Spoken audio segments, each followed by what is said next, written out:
ನಮಸ್ಕಾರ ವಿಶ್ವಾಣಿ ಹೆಲ್ತ್ ಚಾನಲ್ಗೆ ಸ್ವಾಗತ. ನಾನು ನಿಸರ್ಗ. ಪ್ರತಿಯೊಬ್ಬ ಹೆಣ್ಮಕ್ಳಿಗೂ ಮದುವೆ ಟೈಮ್ನಲ್ಲಿ ಸಖತ್ತಾಗಿ ಕಾಣಬೇಕು, ಸ್ಪೆಷಲಾಗಿ ಕಾಣಬೇಕು ಅನ್ನೋ ಆಸೆ ಇದ್ದೇ ಇರುತ್ತೆ. ಸೊ ಇದರಲ್ಲಿ HD ಮೇಕಪ್ ಬೆಸ್ಟಾ, 3D ಮೇಕಪ್ ಬೆಸ್ಟಾ, ಮದುವೆಗೆ 3 ತಿಂಗಳಿರುವಾಗ ಹೇಗೆ ಸ್ಕಿನ್ ಕೇರ್ ಮಾಡಬೇಕು, ಜೊತೆಗೆ ಈ ಕಲರಿಂಗ್, ಹೇರ್ ಕಲರಿಂಗ್ ಸೇಫಾ, ಈ ಥರದ್ದು ತುಂಬ ಒಂದು ಕನ್ಫ್ಯೂಷನ್ಸ್ ಇದ್ದೇ ಇರುತ್ತೆ. ಈ ಎಲ್ಲ ಕನ್ಫ್ಯೂಷನ್ಸ್ನ ದೂರ ಮಾಡೋದಕ್ಕೆ ನಮ್ಮ ಜೊತೆ ಇದ್ದಾರೆ celebrity makeup artist Deepa Nagesh ಅವರು. ಬನ್ನಿ ಅವ್ರನ್ನ ಮಾತನಾಡ್ಸೋಣ. ಹಾಯ್ ಮ್ಯಾಮ್, ಕಾರ್ಯಕ್ರಮಕ್ಕೆ ಸ್ವಾಗತ. ಥ್ಯಾಂಕ್ ಯು ಸೋ ಮಚ್ ನಿಸರ್ಗ. ಅದೇ ಮ್ಯಾಮ್, ಈಗ ನಾನು ಹೇಳ್ದಂಗೆ ಎಲ್ಲರಿಗೂ ಈ first of all 3D makeup ಅಂದ್ರೇನು, HD ಮೇಕಪ್ ಅಂದ್ರೇನೆ ತುಂಬಾ ಜನ ಗೊತ್ತಿಲ್ಲ. ಫಸ್ಟ್ ನಮಗೆ ಅದ್ರ ಬಗ್ಗೆ ಒಂದು ಕ್ಲಾರಿಫಿಕೇಶನ್ ಕೊಟ್ಬಿಡಿ. ಸೂಪರ್ ಓಪನಿಂಗ್ ಅಂತಾನೆ ಹೇಳ್ಬೋದು. ಯಾಕಂದ್ರೆ ತುಂಬಾ ಜನ ಕೇಳ್ತಿರ್ತಾರೆ ಕಾಲ್ ಮಾಡ್ಬಿಟ್ಟು, ಮೇಡಮ್ ಇವಾಗ ನಮ್ಗೆ HD ಮೇಕಪ್ ಮಾಡಿಸ್ಕೊಳ್ಬೇಕು ಅಂತ ಆಸೆ ಇದೆ, 3D ಮೇಕಪ್. ಆಕ್ಚುಲಿ ತುಂಬಾ ಜನ ಕನ್ಫ್ಯೂಷನ್ಸ್ ಇರುತ್ತೆ ಯಾವ್ದು ಮಾಡಿಸ್ಕೊಳ್ಬೇಕು ಅಂತ ಅನ್ನೋದಾದ್ರೆ. ಯಾಕಂದ್ರೆ ಇವಾಗ ಇನ್ಫ್ಲೂಯೆನ್ಸರ್ಸ್ಗಳು ಹೇಳಿ ಹೇಳಿ ತುಂಬಾ ಜನಕ್ಕೆ ಇಷ್ಟ ಆಗ್ಬಿಟ್ಟಿರುತ್ತೆ, ನೋಡಿದ ತಕ್ಷಣ ವಾವ್ ಫ್ಯಾಕ್ಟರ್ ಅಂತ ಅನಿಸ್ತಾ ಇರುತ್ತೆ. ಆದ್ರೆ ಅವ್ರವ್ರ ಸ್ಕಿನ್ಗೆ ಯಾವ್ದು ಸೂಟ್ ಆಗುತ್ತೆ ಅಥವಾ ಯಾವ ಒಕೇಶನ್ಗೆ ಯಾವ್ದು ಮಾಡಿಸ್ಕೊಳ್ಬೇಕು ಅನ್ನೋದೇ ಸಾಕಷ್ಟು ಜನಕ್ಕೆ ಕನ್ಫ್ಯೂಷನ್ ಇರುತ್ತೆ. ಸೊ ಅದ್ರ ಬಗ್ಗೆ ಇವತ್ತು ಕ್ಲಾರಿಟಿ ಕೊಡ್ತಾ ಬರೋಣ. So first of all, what is 3D ಅಥವಾ ವಾಟ್ ಈಸ್ HD ಅಂತ ಮಾತಾಡೋಣ. ಸೊ 3D ಅಂದ್ರೆ 3 ಡೈಮೆನ್ಷನಲ್ ಅಂತ ಹೇಳ್ತೀವಿ. ಅದರಲ್ಲಿ ಲೆಂತ್, ವಿಡ್ತ್ ಅಂಡ್ ಡೆಪ್ತ್ ಅಲ್ಲಿ ನಾವು ಫೋಕಸ್ ಮಾಡಿರ್ತೀವಿ. ಅದನ್ನ ಮೇಕಪ್ ಅಲ್ಲೇ ಮಾಡುವಂತ ಒಂದು ಟೆಕ್ನಿಕ್ ಅಷ್ಟೇ ಅದು.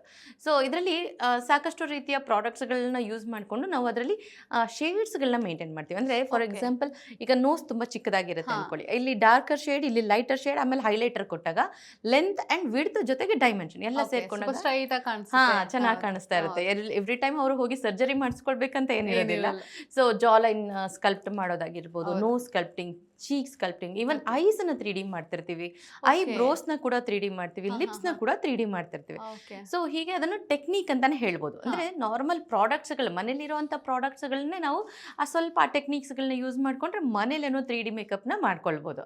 ಅದೇ HD ಮೇಕಪ್ ಅಂತಂದ್ರೆ ಹೈ ಡೆಫಿನೇಷನ್ ಮೇಕಪ್ ಅಂತ ಹೇಳ್ತೀವಿ. ಇದು ಮೇನ್ ಆಗಿ ಬಂದಿದ್ ಯಾವ್ದ್ರಿಂದ ಅಂದ್ರೆ ಹೈ ಡೆಫಿನೇಷನ್ ಕ್ಯಾಮ್ರಾಗೋಸ್ಕರ ಮಾಡೋದೇ ಹೈ ಡೆಫಿನೇಷನ್ ಅಂದ್ರೆ HD ಮೇಕಪ್ ಅಂತ. ಸೊ ಅದ್ ಯಾವ್ದೋ ಒಂದು ಬ್ರ್ಯಾಂಡ್ ತಗೊಂಡ್ಬಿಟ್ರೆ ಅದನ್ನ ಹಾಕೊಂಡ್ಬಿಟ್ರೆ HD ಮೇಕಪ್ ಆಗ್ತೀವಿ ಅಂತ ಏನಿರೋದಿಲ್ಲ. ಸೊ ನಮ್ಮ ಅಂಡರ್ ಟೋನ್ ಅನ್ನ ಕವರ್ ಮಾಡಿ ಎಲ್ಲ ತರದ ಮಾರ್ಕ್ಸ್ ನ ಕಾಣಿಸದೇ ಇರೋ ಹಾಗೆ ಮಾಡಿ ಒಂದು ತುಂಬಾ ನೀಟ್ ಅಂಡ್ ಪ್ರೆಸೆಂಟೇಬಲ್ ಆಗಿ ಕಾಣಿಸುವಂತ ಮೇಕಪ್ HD ಮೇಕಪ್ ಅಂದ್ರೆ ಹೈ ಡೆಫಿನೇಷನ್ ಮೇಕಪ್ ಅಂತ ಹೇಳ್ತೀವಿ. ಅದು ಸೆಲ್ಫಿಲ್ ಕೂಡ ತುಂಬಾ ಚೆನ್ನಾಗಿ ಕಾಣಿಸ್ತಾ ಇರುತ್ತೆ, ಬೇರೆ ಐಸ್ ಅಲ್ಲೂ ತುಂಬಾ ಚೆನ್ನಾಗಿ ಕಾಣಿಸ್ತಾ ಇರುತ್ತೆ. ಅಂಡ್ HD ಕ್ಯಾಮ್ರಾಗೋಸ್ಕರನೇ ಮಾಡಿರೋದು, ಬಿಕಾಸ್ ತುಂಬಾ ಚೆನ್ನಾಗಿ ಬರಲಿ ಅದು. ಅಂದ್ರೆ ಸ್ಪೆಷಲ್ ಡೇ ಅಲ್ಲಿ ಅವತ್ತಿನ ದಿವಸ ಏನ್ ಅವ್ರು ಡಾಕ್ಯುಮೆಂಟ್ ಮಾಡ್ಕೊಳ್ಳೋದೇ ವಿಡಿಯೋಸ್ ಅಂಡ್ ಫೋಟೋಸ್ಗಳಲ್ವಾ. ಸೊ ಅದರಲ್ಲಿ ಎಫರ್ಟ್ಲೆಸ್ ಆಗಿ ತುಂಬಾ ಚೆನ್ನಾಗಿ ಫ್ಲಾಲೆಸ್ ಆಗಿ ಕಾಣಿಸೋದಕ್ಕೋಸ್ಕರ ಮಾಡೋದೇ HD ಮೇಕಪ್.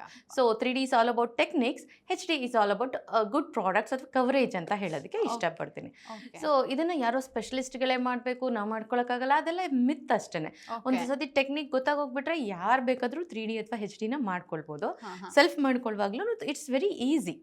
ಆಯ್ತಾ. ಹೈ ಡೆಫಿನೇಷನ್ ಫೌಂಡೇಶನ್ಸ್ ಗಳಂತ ಬರುತ್ತೆ. ಇದಕ್ಕಿಂತ ಮುಂಚೆ ಸ್ವಲ್ಪ ಸ್ಕಿನ್ ಪ್ರೆಪಿಂಗ್ ಮಾಡೋದು ವೆರಿ ಇಂಪಾರ್ಟೆಂಟ್. ಅಂದ್ರೆ ಕ್ಲೆನ್ಸಿಂಗ್, ಟೋನಿಂಗ್, CTM ಅಂತ ಹೇಳ್ತೀವಲ್ವಾ, ಕ್ಲೆನ್ಸಿಂಗ್, ಟೋನಿಂಗ್ ಅಂಡ್ ಮಾಯಿಶ್ಚರೈಸಿಂಗ್ ಹಾಕಿ ಸ್ವಲ್ಪ ಪ್ರೈಮರ್ನ ಹಾಕಿ ನೀಟಾಗಿ 2 ಲೇಯರ್ಸ್ ಹಾಕ್ಬೇಕು. ಅಂದ್ರೆ undertone and overtone ಹಾಕಿದ್ರೆ ಮಾತ್ರ ಅದು HD ಕವರೇಜ್ ಅಂತ ಹೇಳ್ತೀವಿ. ಸೊ ಅಂಡರ್ ಟೋನ್ ಅಂತಂದ್ರೆ ನಾವು ಯೂಶಲಿ ಯೆಲ್ಲೋ ಅಂಡರ್ ಟೋನ್ ಅಲ್ಲಿ ಇರ್ತೀವಿ ಸೌತ್ ಇಂಡಿಯನ್ಸ್ ಹೆಚ್ಚಾಗಿ. ಸೊ ಆ ಯೆಲ್ಲೋ ಅಂಡರ್ ಟೋನ್ ಹಾಕಿ ಆಮೇಲೆ ಫೌಂಡೇಶನ್ ಅಂದ್ರೆ HD ಫೌಂಡೇಶನ್ಸ್ ನ ಹಾಕಿದಾಗ ನಮಗೆ ಒಳಗಡೆ ಏನಾದ್ರು ಪಿಗ್ಮೆಂಟೇಷನ್ ಇದ್ರೆ, ಅಂದ್ರೆ ಡಾರ್ಕ್ ಸರ್ಕಲ್ಸ್ ಇದ್ರೆ, ಮಚ್ಚೆಗಳು ಅಥವಾ ಮೋಲ್ಸ್ ಇದ್ರೆ, ಪಿಂಪಲ್ ಮಾರ್ಕ್ ಇದ್ರು ಕೂಡ ಅದು ಹೈಡ್ ಆಗ್ಬಿಟ್ಟಿರುತ್ತೆ. Very nice. ಎಲ್ಲರೂ ಅದಕ್ಕೆ ಕಾಯ್ತಾ ಇರ್ತಾರೆ, ಹಿಂಗ್ ಹೈಡ್ ಮಾಡ್ಕೊಳ್ಳೋದು ಈ ಮಾರ್ಕ್ಸ್ ನೆಲ್ಲ ಅಂತ. ಸೊ ಯಾವುದೇ ಫಿಲ್ಟರ್ ಆಗ್ಲಿ ಅಥವಾ ಎಡಿಟಿಂಗ್ ಆಗ್ಲಿ ನೆಸೆಸರಿ ಇರೋದಿಲ್ಲ, ಫ್ಲಾಲೆಸ್ ಆಗಿ ಕಾಣಿಸ್ತಾ ಇರುತ್ತೆ ಸ್ಕಿನ್. ಇದೆಲ್ಲ ಬೇಡ ಅಂದ್ರೆ ಡೇ ಟು ಡೇ ಲೈಫ್ ಅಲ್ಲಿ ನಾವು ಲಿಪ್ಸ್ಟಿಕ್ ಅಂತೂ ಹಾಕೊಳ್ತಾನೆ ಇರ್ತೀವಲ್ವಾ. ಸೊ ಇದನ್ನ 3D ಆಗಿ ಕನ್ವರ್ಷನ್ ಮಾಡೋ ಈಸಿ ಟೆಕ್ನಿಕ್ ಹೇಳ್ಕೊಡ್ತೀನಿ. ಸೊ 3 ಡೈಮೆನ್ಷನಲ್ ಅಂತ ಹೇಳ್ತೀವಿ. ಅಂದ್ರೆ ಕೆಲವರಿಗೆ ಲಿಪ್ಸ್ ತಿನ್ ಇರುತ್ತೆ, ಕೆಲವರಿಗೆ ವೈಡ್ ಆಗಿರುತ್ತೆ, ಅಥವಾ ಪೌಡರ್ಡ್ ಲಿಪ್ಸ್ ಆಸೆ ಇರುತ್ತೆ. ಆ ತರದಕ್ಕೆ ನಾವು ಏನ್ ಮಾಡ್ಬೇಕು, ಔಟ್ಲೈನ್ ಅನ್ನ ಸ್ವಲ್ಪ ಡಾರ್ಕರ್ ವರ್ಷನ್ ಹಾಕ್ತಿವಿ. ಸಮ್ ಟೈಮ್ಸ್ ಬ್ಲಾಕ್ ಹಾಕುವಂಥದ್ದು ಇರುತ್ತೆ. ಅಂದ್ರೆ ಐ ಲೈನರ್ ಅಥವಾ ಈ ಪೆನ್ ಐ ಲೈನರ್ ಅಂತ ಏನ್ ಬರುತ್ತಲ್ಲ, ಅದನ್ನ ಔಟ್ಲೈನ್ ತರ ಹಾಕಿ ಆಮೇಲೆ ನಾವು ಲಿಪ್ಸ್ಟಿಕ್ಸ್ ನ ಹಾಕಿದಾಗ ಅದು ತುಂಬಾನೇ ವಾವ್ ಫ್ಯಾಕ್ಟರ್ ಅಂತ ಹೇಳ್ತೀವಿ. ಶೇಪ್ ತುಂಬಾ ಚೆನ್ನಾಗಿ ಕಾಣಿಸ್ತಾ ಇರುತ್ತೆ, ಪೌಟೆಡ್ ಆಗಿ ಕಾಣಿಸ್ತಾ ಇರುತ್ತೆ. ಬೋಲ್ಡ್ ಲಿಪ್ಸ್ ಬೇಕು ಅಂತ ಅಂದಾಗ ಆ ಟೆಕ್ನಿಕ್ಸ್ ನೆಲ್ಲ ಮಾಡಿರ್ತೀವಿ. ಸೊ ಡಾರ್ಕರ್ ಔಟ್ಲೈನ್ ಹಾಕಿ, ಲಿಪ್ಸ್ಟಿಕ್ ಹಾಕಿ, ಲೋಯರ್ ಲಿಪ್ಸ್ಗೆ ಮಾತ್ರ ಸ್ವಲ್ಪ ಕನ್ಸೀಲರ್ ಹಾಕಿ ಅದ್ರ ಮೇಲೆ ಇನ್ನೊಂದು ಕೋಟ್ ಹಾಕೊಂಡಾಗ ಅದು 3D ಆಗಿ ಕನ್ವರ್ಷನ್ ಆಗುತ್ತೆ. ಅಂದ್ರೆ ಲಿಪ್ಸ್ ನೋಡ್ತಾ ಇದ್ರೆ ಚೆನ್ನಾಗಿರುತ್ತೆ, ಅಂದ್ರೆ ವಾವ್ ಫ್ಯಾಕ್ಟರ್ ಅನ್ಸೋ ತರ ಅನ್ಸುತ್ತೆ. So it's a simple technique. ಅದನ್ನ ಬರೀ ಬ್ರೈಡಲ್ ಅಲ್ಲಿ ಅಂತಾನೆ ಅಲ್ಲ, ಡೇ ಟು ಡೇ ಮೇಕಪ್ ಮಾಡ್ಕೊಳ್ಳುವಾಗಲೂ ನಾವು ಅದನ್ನು ಯೂಸ್ ಮಾಡ್ಕೊಳ್ಬೋದು. So it's all about techniques ಅಷ್ಟೇ. ಓಕೆ, ಸೊ ಇದೊಂದು ಕೂಡಲೇ ಒಂದು ಕ್ವಶನ್ ಬರುತ್ತೆ ಮ್ಯಾಮ್, ಇವೆರಡರಲ್ಲಿ ಯಾವ್ದು ಬೆಸ್ಟ್? Correct. ಚಾಯ್ಸ್ ಹೌದು, ಹೌದು. ಚೂಸಿ ಆಗಿರ್ತಾರೆ ಕೆಲವೊಬ್ರು, ಯಾವ್ದು ಬೆಸ್ಟ್? ಕರೆಕ್ಟ್. ಅವ್ರು ಯಾವ ಒಕೇಶನ್ಗೆ ಮೇಕಪ್ ಮಾಡಿಸ್ಕೊಳ್ತಾ ಇದ್ದಾರೆ ಅಥವಾ ಆಪ್ಟ್ ಮಾಡ್ಕೊಳ್ತಾರೆ ಮೇಕಪ್ ಆರ್ಟಿಸ್ಟ್ನ ಅನ್ನೋದ್ರ ಮೇಲೆ ಡಿಪೆಂಡ್ ಆಗಿರುತ್ತೆ.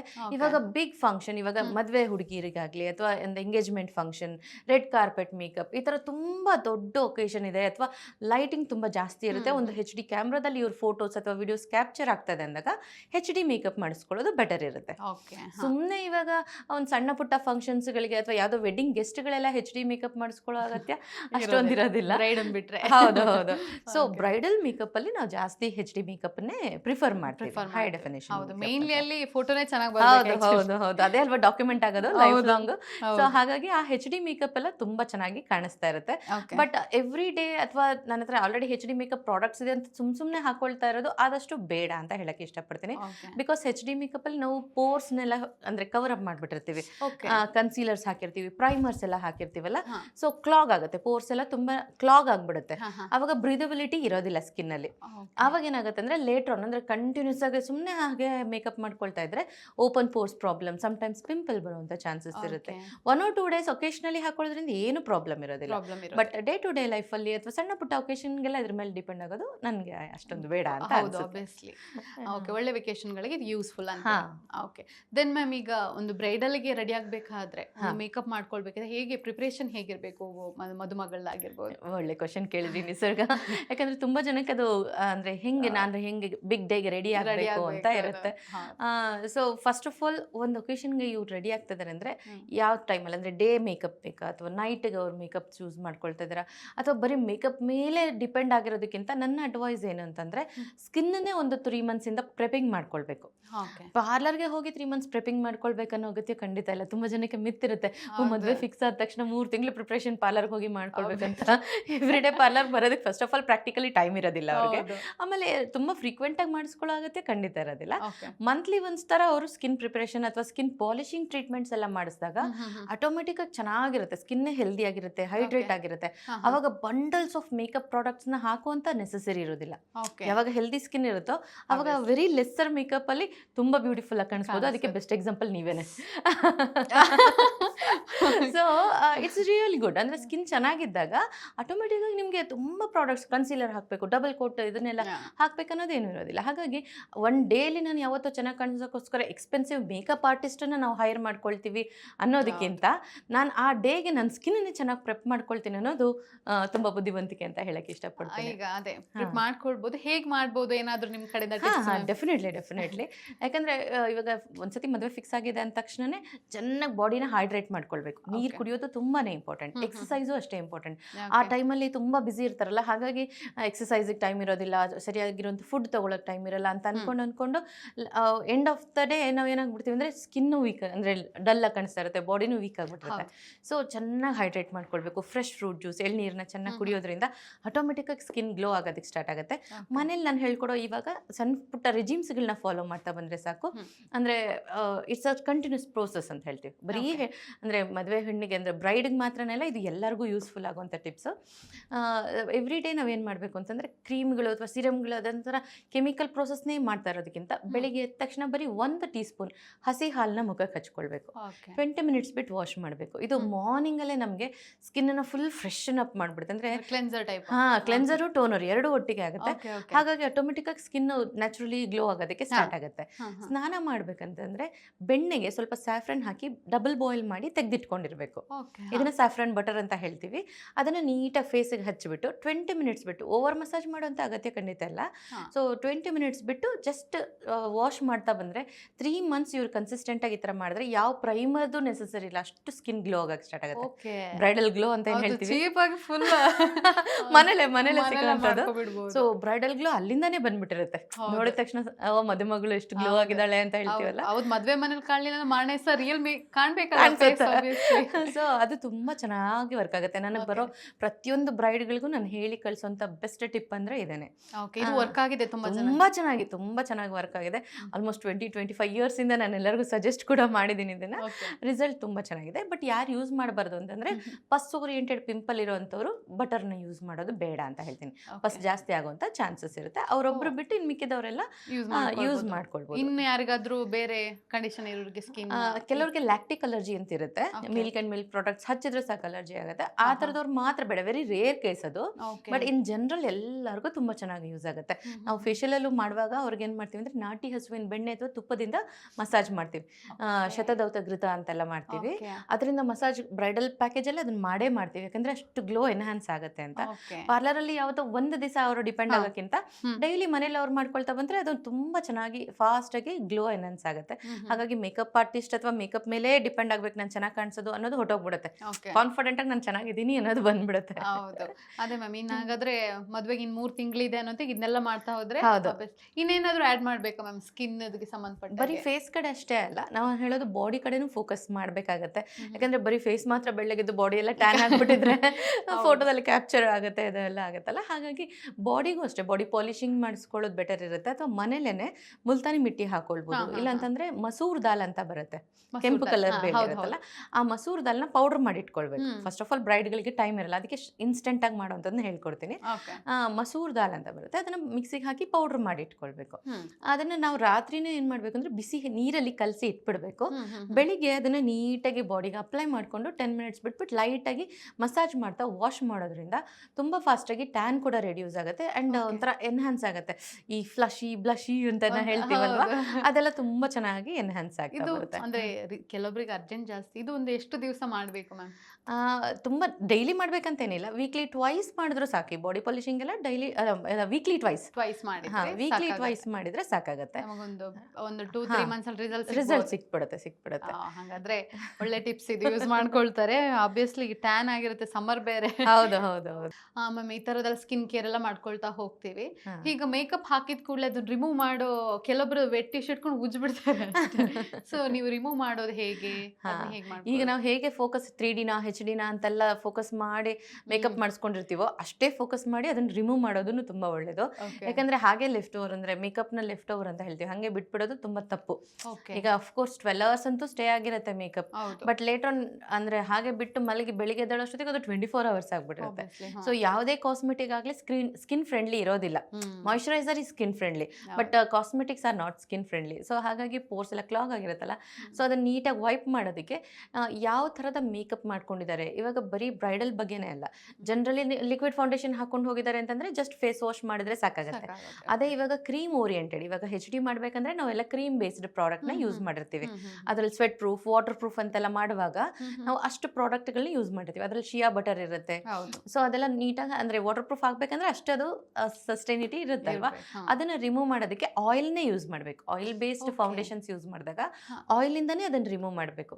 ಬೆಸ್ಟ್ ಅಂದ್ರೆ ಕೋಕೋನಟ್ ಆಯಿಲ್ ಅಂತ ಹೇಳ್ತೀವಿ. ಸೊ ಚೆನ್ನಾಗಿ ಕೋಕೋನಟ್ ಆಯಿಲ್ ನ ಅಪ್ಲೈ ಮಾಡಿ ಸರ್ಕ್ಯುಲರ್ ಮೂವ್ಮೆಂಟ್ ಅಲ್ಲಿ ಮಸಾಜ್ ಕೊಟ್ಬಿಟ್ಟು ಆಮೇಲೆ ಫಸ್ಟ್ ವೈಪ್ ಮಾಡ್ಕೊಳ್ಬೇಕು. ಆಮೇಲೆ ಮಿಲ್ಕ್ ಕ್ರೀಮ್ ಇಂದ ನಾನು ಬ್ರೈಡ್ಗಳಿಗೆಲ್ಲ ಹೇಳ್ತೀನಿ, ಯಾವುದೋ ಕೆಟ್ಟ ಕೆಮಿಕಲ್ ಓರಿಯೆಂಟೆಡ್ ಕ್ಲೆನ್ಸರ್ಸ್ ನ ಯೂಸ್ ಮಾಡಿ ತೆಗಿಯೋದಕ್ಕಿಂತ ಮಿಲ್ಕ್ ಕ್ರೀಮ್, ಅದು ಟೆಟ್ರಾ ಪ್ಯಾಕಲ್ಲಿ ಸಿಗುತ್ತಲ್ಲ ಅದಾದ್ರೂ ಓಕೆ, ಮನೇಲಿ ಸಿಗುವಂತ ಹಸಿ ಹಾಲು ಅಥವಾ ಹಾಲಿನ ಕೆನೆ ಆದ್ರೂ ಓಕೆನೆ. ಸೊ ಹಾಲಿನ ಕೆನೆನ ಸ್ವಲ್ಪ ಅರಿಶಿನ ಹಾಕ್ಬಿಟ್ಟು ಚೆನ್ನಾಗಿ ಮಸಾಜ್ ಕೊಟ್ಬಿಟ್ಟು ಜೆಂಟಲ್ ವಾಶ್ ಮಾಡಬೇಕು. ಇನ್ಸ್ಟೆಂಟ್ ಆಗಿ ಮೇಕಪ್ ಫುಲ್ ಹೊಟ್ಟೋಗಿರುತ್ತೆ. ಇನ್ ಕೇಸ್ ಮೇಕಪ್ ಇಂದ ಏನಾದರೂ ಅವ್ರಿಗೆ ಅಲರ್ಜೀಸ್ ಆಗಿರ್ಬೋದು ಅಥವಾ ಸ್ಕಿನ್ ಅಲ್ಲಿ ಡಲ್ನೆಸ್ ಆಗಿದ್ರೆ ಅದನ್ನು ರೆಡ್ಯೂಸ್ ಮಾಡ್ಬಿಡುತ್ತೆ. So cleansing, toning, moisturising at a time ಮಾಡೋದು ಯಾವುದು ಅಂದ್ರೆ ಫ್ರೆಶ್ ಮಿಲ್ಕ್ ಕ್ರೀಮ್. ತುಂಬಾ ಚೆನ್ನಾಗಿ ಮೇಕಪ್ ರಿಮೂವ್ ಆಗುತ್ತೆ. ಹೌದು. ಅನ್ನೆಸೆಸರಿ ಕೆಮಿಕಲ್ ಮೇಲೆ ಡಿಪೆಂಡ್ ಆಗುವಂತ ನೆಸೆಸರಿನೇ ಇರೋದಿಲ್ಲ. ಜೊತೆಗೆ ಅದಾದ್ಮೇಲೆ ಸ್ಕಿನ್ ಕೇರ್ ರಿಜಿಮ್ ಮಾಡೋಷ್ಟು ಟೈಮು ಇರೋದಿಲ್ಲ ಬ್ರೈಡ್ಗಳಿಗೆ ಎಸ್ಪೆಷಲಿ, ಅಲ್ವಾ. ಸೊ ಕ್ವಿಕ್ ಆಗಿ ಆಗ್ಬೇಕು, ಜೊತೆಗೆ ನೀಟ್ ಆಗಿರ್ಬೇಕು. ಅಂಡ್ ಆ ಗ್ಲೋ ಏನಿರುತ್ತೆ ಬ್ರೈಡಲ್ ಗ್ಲೋ, ಫೇಶಿಯಲ್ ಎಲ್ಲ ಮಾಡಿಸಿ ಬಂದಿರೋಂಥ ಗ್ಲೋ ಅದು ರಿಟೈನ್ ಆಗ್ಬೇಕಂತಂದ್ರೆ ಫಸ್ಟ್ ಕೊಬ್ಬರಿ ಎಣ್ಣೆಯಿಂದ ಮಾಡಿ ವೈಪ್ ಮಾಡ್ಕೊಂಡು ಅದಾದ ನಂತರ ಮಿಲ್ಕ್ ಕ್ರೀಮ್ ಇಂದ ಒಂದ್ಸತಿ ಲೈಟ್ ಮಸಾಜ್ ಕೊಟ್ಟು ವಾಶ್ ಮಾಡ್ಬಿಟ್ರೆ ಸಾಕು. ತುಂಬಾ ಚೆನ್ನಾಗಿ ಮೇಕಪ್ ಹೊಟ್ಟೋಗುತ್ತೆ. ಈ HD ಮತ್ತೆ ಲ್ಯಾಶಸ್ ಎಲ್ಲ, ಲ್ಯಾಶಸ್ ಗ್ಲೂ ಎಲ್ಲ ಹಾಕಿರ್ತೀವಲ್ಲ ಅದು ಕೂಡ ತುಂಬಾ ಈಸಿಯಾಗಿ ರಿಮೂವ್ ಆಗ್ಬಿಡುತ್ತೆ. Best ma'am. ಈಗ ಸ್ಕಿನ್ ಆಯ್ತು, ಅಷ್ಟೇ ಮುಖ್ಯ ನಮ್ ಹೇರ್. ಹೌದು. ಸೊ ಈ ಹೇರ್ ಕಲರಿಂಗ್ ಮಾಡಿಸ್ಬೇಕಂತ ಕೆಲವೊಬ್ರಿಗೆ ಆಸೆ ಇರುತ್ತೆ, ಈ ತರನೇ ಕಾಣ್ಬೇಕು ನಾನು, ಹೇರ್ ಸ್ಟೈಲ್ ಹಿಂಗೆ ಮಾಡ್ಬೇಕು. ಆ ಹೇರ್ ಸ್ಟೈಲ್ ಮಾಡ್ಬೇಕಾದ್ರೆ ಅದಕ್ಕೆಲ್ಲ ತುಂಬಾ ಪ್ರಿಪರೇಷನ್ ಬೇಕು, ಆಫ್ಟರ್ ಕೂಡ ಅಷ್ಟೇ ಇದು ಬೇಕು. ಹೇಗೆ ಮಾಡ್ಕೊಳ್ಬೇಕು? ತುಂಬಾ ಒಳ್ಳೆ ಕ್ವಶನ್. ಯಾಕಂದ್ರೆ ಸಾಕಷ್ಟು ಜನಕ್ಕೆ ಡೌಟ್ ಇರುತ್ತೆ, ಮೇಕಪ್ ಎಷ್ಟು ಇಂಪಾರ್ಟೆಂಟೋ ಹೇರ್ ಸ್ಟೈಲು ಅಷ್ಟೇ ಇಂಪಾರ್ಟೆಂಟ್ ಆಗಿರುತ್ತೆ.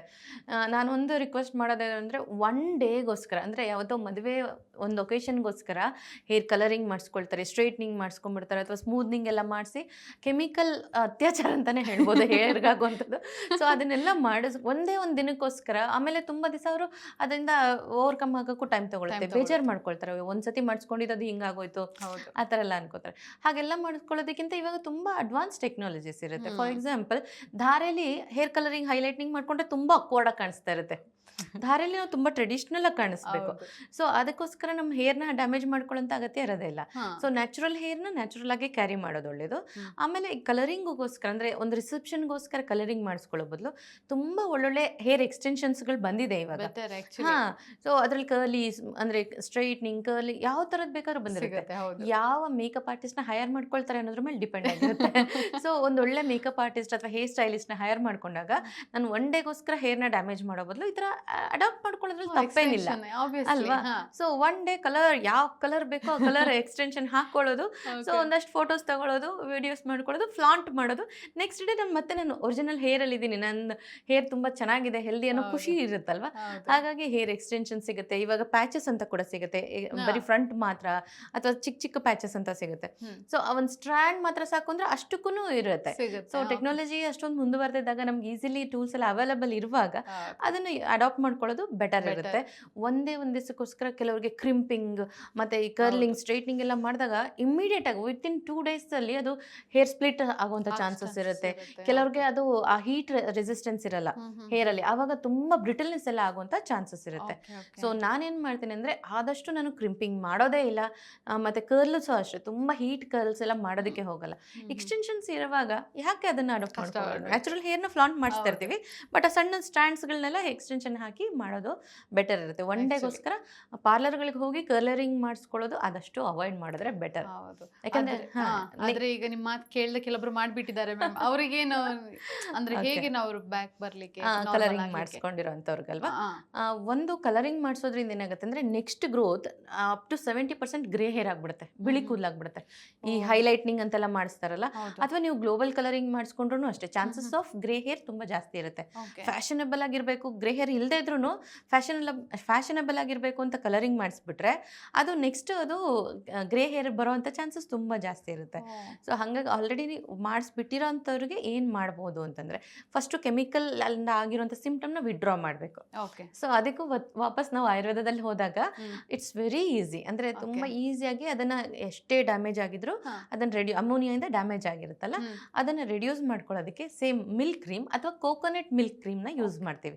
ತೆಂಗಿನಕಾಯಿನ ಚೆನ್ನಾಗಿ ತುರಿದಾಗ ಅದರದ್ದು ಹಾಲನ್ನ ಎಕ್ಸ್ಟ್ರಾಕ್ಟ್ ಮಾಡಿಕೊಂಡು ಅದನ್ನು ನೀವು ಅಗಸೆ ಬೀಜದ ಪೌಡರ್ ಅಲ್ಲಿ ಕಲಸಿ ಹೇರ್ಗೆ ಅಪ್ಲೈ ಮಾಡಿಕೊಂಡು 20 minutes ಬಿಟ್ಟು ಹೇರ್ ವಾಶ್ ಮಾಡ್ಬೋದು. ಅಥವಾ ಇವಾಗ ಆಯುರ್ವೇದದಲ್ಲಿ ನ್ಯಾಚುರಲ್ ಹೇರ್ ಸ್ಪಾಗಳು ತುಂಬಾ ಬಂದಿದೆ, ಕಂಪ್ಲೀಟ್ಲಿ ಎಡಿಬಲ್ ಪ್ರಾಡಕ್ಟ್ಸ್ಗಳಿಂದಾನೇ ಮಾಡುವಂಥದ್ದು.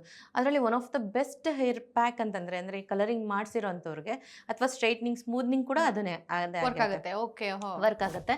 ಸೊ ಅದು ನ್ಯಾಚುರಲ್ ಆಗಿರಬೇಕು. ಜೊತೆಗೆ ಅದರಲ್ಲಿ ಆಗಿರೋ ಎಲ್ಲಾ ಡ್ಯಾಮೇಜ್ನ ರೆಡ್ಯೂಸ್ ಮಾಡ್ಬೇಕಂದ್ರೆ ಇದ್ರದ್ದು ಎಳ್ನೀರು ಇರುತ್ತಲ್ಲ, ಅದ್ರಲ್ಲಿ ಸ್ವಲ್ಪ ದಪ್ಪಕಾಯಿ ಅಂದ್ರೆ ದೋಸೆಕಾಯಿ ಅಂತಾನೆ ಹೇಳ್ತೀವಲ್ವಾ, ಅದನ್ನ ತಗೊಂಡು ಚೆನ್ನಾಗಿ ಮಿಕ್ಸಿ ಹಾಕಿ ಗ್ರೈಂಡ್ ಮಾಡಬೇಕು. ಬೇರೆ ಇನ್ನೇನು ಹಾಕುವಂತ ಅಗತ್ಯನೇ ಇಲ್ಲ, ನೀರು ಬೇಡ, ಅದಕ್ಕೇನು ಬೇಡ, ಜಸ್ಟ್ ಅದನ್ನ ತಗೊಂಡು ಮಿಕ್ಸಿ ಹಾಕಿ ಚೆನ್ನಾಗಿ ಗ್ರೈಂಡ್ ಮಾಡಬೇಕು. ಒಂದು 2 minutes ಅಲ್ಲಿ ಅದು ಸ್ಮೂದಿ ತರ ಆಗುತ್ತೆ. ಅದನ್ನ ಸ್ಕ್ಯಾಲ್ಪ್ಗೆ ಮತ್ತೆ ಹೇರ್ಗೆ ಫುಲ್ ಅಪ್ಲೈ ಮಾಡಿ 20 minutes ಬಿಟ್ಟು ವಾಶ್ ಮಾಡಬೇಕು. ಇದು ಒಂದರಿಂದಾನೇ ಸಾಕಷ್ಟು ಸಿಂಪ್ಟಮ್ನ ನಾವು ವಿಡ್ರಾ ಮಾಡ್ಬೋದು. ಡ್ಯಾಂಡ್ರಫ್ ರೆಡ್ಯೂಸ್ ಆಗುತ್ತೆ, ಸ್ಪ್ಲಿಟ್ ಎಂಡ್ಸ್ ರೆಡ್ಯೂಸ್ ಆಗುತ್ತೆ. ಇನ್ ಕೇಸ್ ಬ್ರೈಡ್ಗಳಿಗೆ ಆ ಹೆವಿ ಅಂದ್ರೆ ಟೂಲ್ಸ್ಗಳನ್ನ ಯೂಸ್ ಮಾಡಿರ್ತಾರಲ್ಲ, ಕ್ರಿಂಪಿಂಗ್, ಸ್ಟ್ರೈಟ್ನಿಂಗ್ ಅಥವಾ ಹೀಟ್ ಪ್ರೊಟೆಕ್ಟರ್ಸ್ ಹಾಕ್ದಿರಾನೆ ಮಾಡಿದ್ರೆ ಅದ್ರದ್ದು ಎಲ್ಲಾ ಸಿಂಪ್ಟಮ್ಸ್ಗಳನ್ನ ಇದು ಒಂದೇ ಒಂದರಿಂದ ಈಸಿಯಾಗಿ ವಿಡ್ರಾ ಮಾಡ್ಬೋದು. So just apply, leave it for 20 minutes and rinse it off. ತುಂಬಾ ಜನ ಅಳ್ತಾ ಇರ್ತಿದ್ರು ಈ ವಿಷಯಕ್ಕೆ, ಖುಷಿಯಾಗಿರ್ತಾರೆ. ನಿಜವಾಗ್ಲೂ ಒಳ್ಳೆ ಉಪಯುಕ್ತ, ತುಂಬಾ ಈಸಿ ಅಂಡ್ 100% ಎಫೆಕ್ಟಿವ್. ಈಗ ಕೆಲವೊಬ್ರಿಗೆ ಹೇರ್ ಚೆನ್ನಾಗೇ ಇರುತ್ತೆ, ಸೊ ಅವ್ರ ಕೂದಲಿಗೆ ಕಲರಿಂಗ್ ಮಾಡಿಸ್ಬೇಕು ಅನ್ನೋ ನಾವೆಷ್ಟು ಹೇಳಿದ್ರು ಆಸೆ ಇರುತ್ತೆ ಅವರಿಗೆ. ಕರೆಕ್ಟ್. ಹೌದಾಯ್ತಾ? ಸೊ ಅಂತವ್ರಿಗೆ ಇನ್ಸ್ಟೆಂಟ್ ಏನಾದ್ರು ಇವಾಗ ಇನ್ಸ್ಟೆಂಟ್ ಕಲರ್ಸ್ಗಳು ಬಂದಿದೆ. ಅದು ಬೇರೆ ಕಲರಿಂಗ್ ಅಷ್ಟು ಡ್ಯಾಮೇಜ್ ಕೂಡ ಆಗಲ್ಲ, ಯಾಕಂದ್ರೆ ಬೇರೆ ಹೇರ್ ಕಲರ್ಸ್ ಎಲ್ಲ ರೂಟ್ ಇಂದ ಡ್ಯಾಮೇಜ್ ಆಗುವಂತ ಚಾನ್ಸಸ್ ಎಲ್ಲ ಇರುತ್ತಲ್ಲ.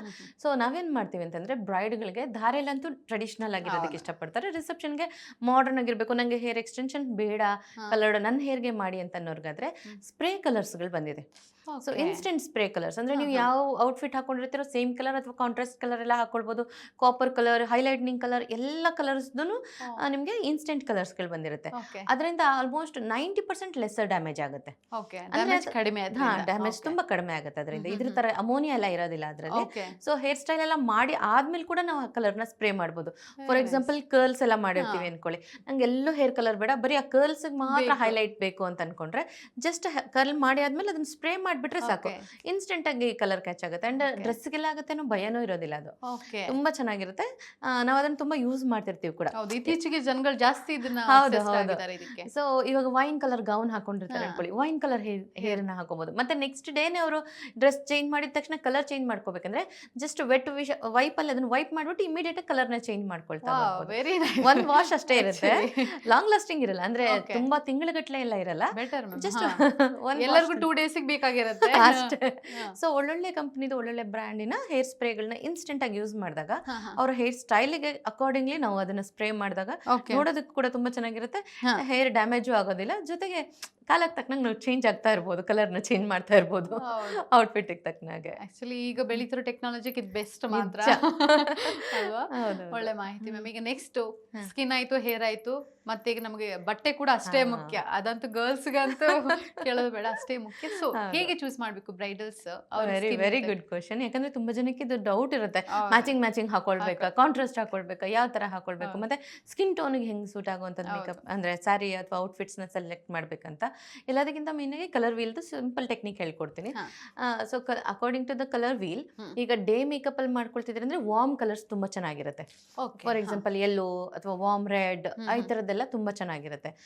ಈಗ ನೈಟ್ ಅಂದ್ರೆ ರಿಸೆಪ್ಷನ್ಸ್ ಹೆಚ್ಚಾಗಿ ಸಾಯಂಕಾಲನೇ ಇರುತ್ತೆ. ಸೊ ಆ ಟೈಮಲ್ಲಿ ಬ್ಲೂ ಕಲರ್ಸ್ ಅಥವಾ ಗ್ರೀನ್ ಕಲರ್, ಈ ತರದ್ದು ಕೂಲ್ ಟೋನ್ ಅಂತ ಏನ್ ಹೇಳ್ತೀವಿ, ಆ ತರ ಔಟ್ಫಿಟ್ಸ್ ಹಾಕೊಂಡ್ರೆ ತುಂಬಾನೇ ಚೆನ್ನಾಗಿ ಕಾಣಿಸುತ್ತೆ. ಆ ಒಕೇಶನ್ಗೆ ಚೆನ್ನಾಗಿರುತ್ತೆ. ಅಂಡ್ ಬ್ಯಾಕ್ ಗ್ರೌಂಡ್ ಲೈಟ್ ಆಗಿರುತ್ತೆ. ಅಂದ್ರೆ ಮದ್ವೆಗಳಲ್ಲೆಲ್ಲ ಒಂಥರ ವೈಟ್ ಅಥವಾ ಪೇಸ್ಟಲ್ ಬ್ಯಾಕ್ ಗ್ರೌಂಡ್ ಹಾಕಿದಾಗ ಇವ್ರ ಪೇಸ್ಟಲ್ ಹಾಕೊಂಡ್ರೆ ಕ್ಯಾಮೋಫ್ಲೇಜ್ ಆಗ್ಬಿಡುತ್ತೆ. ಸೊ ಹಾಗಾಗಿ ಬ್ಯಾಕ್ ಗ್ರೌಂಡ್ ಲೈಟ್ ಇದ್ದಾಗ ಇವ್ರು ಸ್ವಲ್ಪ ಬ್ರೈಟ್ ಶೇಡ್ಸ್, ಅದರಲ್ಲೂ ಪಿಕಾಕ್ ಬ್ಲೂ ಅಥವಾ ಈ ಟರ್ಕಾಯ್ಸ್ ಕಲರ್, ಈ ತರದೆಲ್ಲ ಮ್ಯಾಚ್ ಮಾಡ್ಕೊಂಡಾಗ ತುಂಬಾ ಚೆನ್ನಾಗಿ ಕಾಣಿಸ್ತಾ ಇರುತ್ತೆ. ಅಂಡ್ ಕಪಲ್ಸ್ ಗಳು ತುಂಬಾ ಜನ ಕೇಳ್ತಾರೆ, ಅಂದ್ರೆ ಇವಾಗ ನಾನ್ ಬ್ಲೂ ಹಾಕೊಂಡಿದ್ರೆ ಹಸ್ಬೆಂಡ್ ಬ್ಲೂ ಹಾಕೋಬೇಕಾ ಅಂತಾರಲ್ಲ ಅಂತ. ತುಂಬಾ ಮ್ಯಾಚಿಂಗ್ ಹಾಕೊಳ್ಬೇಕು ಅಂತ ಏನಿರೋದಿಲ್ಲ. ಇವಾಗ ಬ್ಲೂ ಔಟ್ಫಿಟ್ ನಾನು ಅಥವಾ ಬ್ಲೂ ಲೆಹೆಂಗಾ ಸಜೆಸ್ಟ್ ಮಾಡಿರ್ತೀನಿ ಅನ್ಕೊಳ್ಳಿ.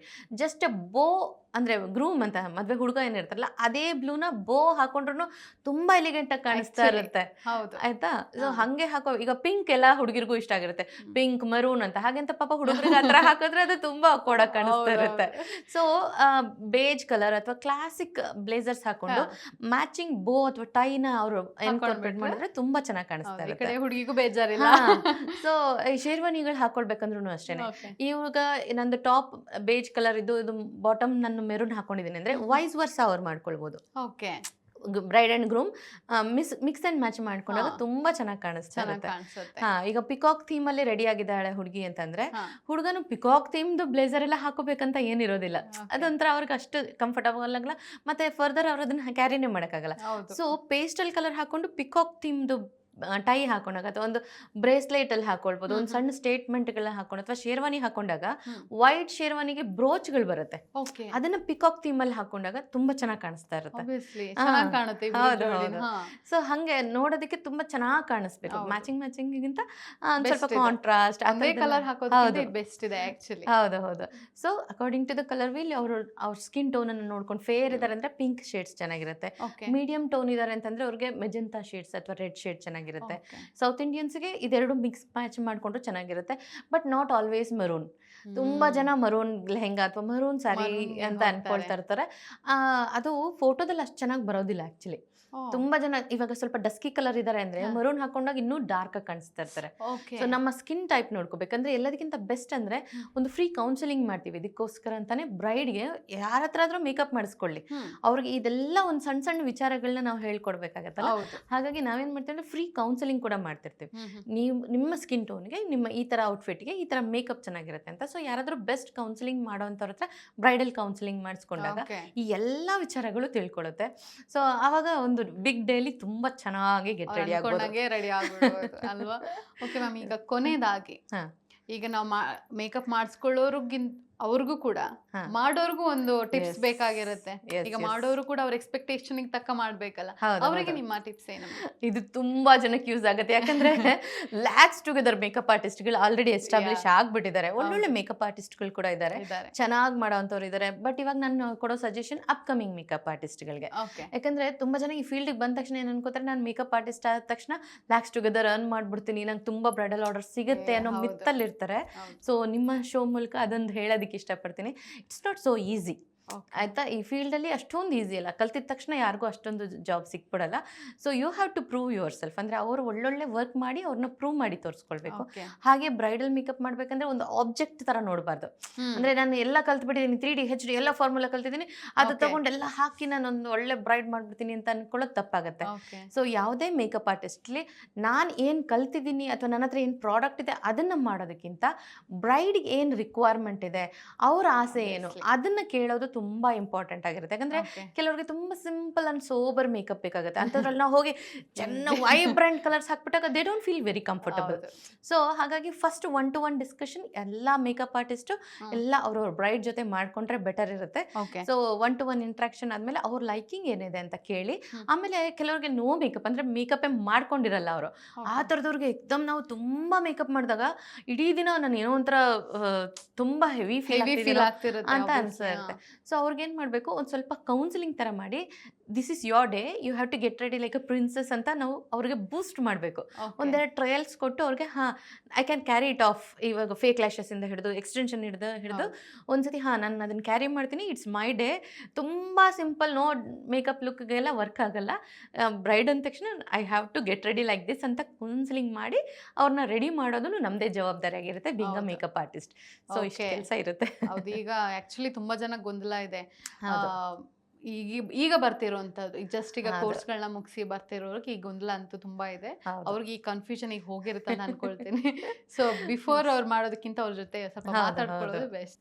ಸೊ ಇಷ್ಟು ಹೊತ್ತು ನಮಗೆ ಬ್ರೈಡಲ್ಗಳಿಗೆ ಹೇಗೆ ರೆಡಿ ಆಗಬೇಕು, ಅವರ ಸ್ಕಿನ್, ಹೇರ್ ಕಲರಿಂಗ್ ಎಲ್ಲದ್ರ ಬಗ್ಗೆ ಒಂದು ಉಪಯುಕ್ತ ಮಾಹಿತಿನ ನಮ್ಮ ಜೊತೆ ಹಂಚ್ಕೊಂಡ್ರಿ. Thank you so much. ಇಷ್ಟೊಂದು ಒಳ್ಳೆ ಪ್ಲಾಟ್ಫಾರ್ಮ್ ಕೊಟ್ಟು ಒಳ್ಳೆ ಒಂದು ವಿಶೇಷ ಮಾಹಿತಿಗಳನ್ನ ಹೇಳೋದಕ್ಕೆ ಅವಕಾಶ ಮಾಡಿಕೊಟ್ಟಿರೋಂಥ ನಿಮಗೆ ಹಾಗೂ ನಿಮ್ಮ ತಂಡದವರಿಗೆ ಹೃತ್ಪೂರ್ವಕ ಧನ್ಯವಾದಗಳು. ಇಷ್ಟು ಹೊತ್ತು ನಮ್ಮ ಜೊತೆ ನಿಮ್ಮ ಬಿಗ್ ಡೇಗೆ ಹೇಗೆ ರೆಡಿ ಆಗಬೇಕು, ಏನೆಲ್ಲ ತಯಾರಿಗಳನ್ನು ನಡೆಸಬೇಕು ಅನ್ನೋದ್ರ ಬಗ್ಗೆ ನಮ್ಮ ಎಕ್ಸ್ಪರ್ಟ್ ಸೂಪರ್ ಟಿಪ್ಸ್ಗಳನ್ನ ಕೊಟ್ಟಿದ್ದಾರೆ. ಈ ಟಿಪ್ಸ್ಗಳು ನಿಮಗೂ ಕೂಡ ಉಪಯುಕ್ತ ಆಗುತ್ತೆ ಅಂತ ನಾನು ಭಾವಿಸ್ತೀನಿ. ಇದೇ ರೀತಿಯ ಮತ್ತೊಂದು ಇಂಟ್ರೆಸ್ಟಿಂಗ್ ಮಾಹಿತಿಯೊಂದಿಗೆ ನಿಮಗೆ ಸಿಗ್ತೀನಿ. ಅಲ್ಲಿವರೆಗೂ ನೋಡ್ತಾ ಇರಿ ವಿಶ್ವವಾಣಿ ಹೆಲ್ತ್ ಚಾನಲ್. ನಮಸ್ಕಾರ.